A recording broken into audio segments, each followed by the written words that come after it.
When duty calls, how will you respond?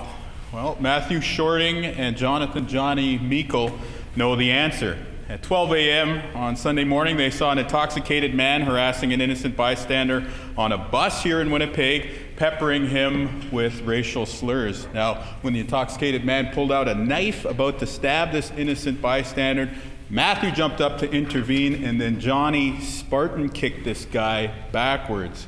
Seeing young children on the bus, the two of them wrestled this intoxicated person off and onto the street. Now, Jonny was stabbed in the grappling match that ensued. They held the man until police arrived to arrest him. Now, in the abstract, Madam Speaker, of course, we don't want people to put their lives at risk to intervene in violent situations. But in the real world, these two men clearly saved lives in our city.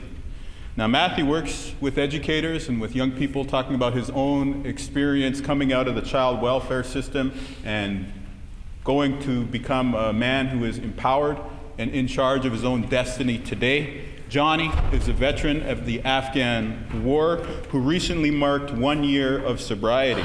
He says, and I quote, "This is just one example of the way my life is shifting for the better. I was able to do what was right," end quote. Now, given their own journeys, they still feel compassion for this man that they had to intervene against recently. Matthew says, quote, "Can you imagine if he received the same love and attention that we are getting now?" End quote.